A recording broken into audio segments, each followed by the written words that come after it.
కరీంనగర్ జిల్లా కార్యదర్శి. తెలంగాణలో ఇప్పుడు జర్నలిస్టుల పరిస్థితి మరి దారుణంగా అయింది. ప్రభుత్వం ఏర్పడి సంవత్సరంన్నర కావస్తుంది. ఇప్పటి వరకు తెలంగాణలో ఉన్న జర్నలిస్టులకు ఎవరికి కూడా ఇప్పటివరకు అక్రిడేషన్ ఇవ్వకుండా ఎక్స్చేంజ్ చేసుకుంటూ వస్తున్నారు. ఇది దారుణమైన పరిస్థితి. వెంటనే ప్రభుత్వం అర్హులైన జర్నలిస్టులందరికీ అక్రిడేషన్లు ఇవ్వాలి.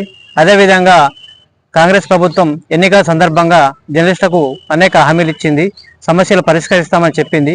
ఇప్పటి వరకు జర్నలిస్టులకు ఇళ్ల స్థలాలు ఎక్కడ కూడా ఇవ్వలేదు. వెంటనే రాష్ట్ర వ్యాప్తంగా అర్హులైన జర్నలిస్టులను గుర్తించి ఇళ్ల స్థలాలు ఇవ్వాలి. అదేవిధంగా చనిపోయిన జర్నలిస్ట్ కుటుంబాలకు 10 లక్షల ఎక్స్గ్రేషియా సుధా ఇచ్చేందుకు ఏర్పాట్లు చేయాలి.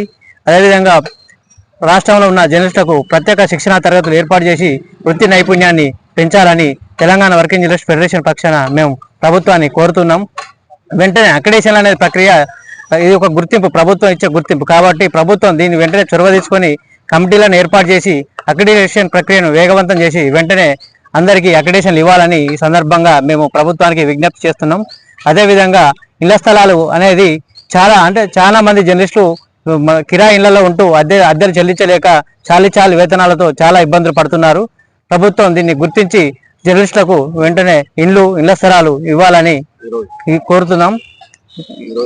ఈరోజు తెలంగాణ వర్కింగ్ జర్నలిస్ట్ ఫెడరేషన్ సభ్యులందరికీ గుర్తింపు కార్డులు ఇవ్వడం జరిగింది. అదేవిధంగా జిల్లాలో ఉన్న జర్నలిస్టుల పిల్లలకు ఉచిత విద్యను ఇవ్వాలని జిల్లా విద్యాశాఖ అధికారి గారికి వినతి పత్రం ఇవ్వడం జరిగింది.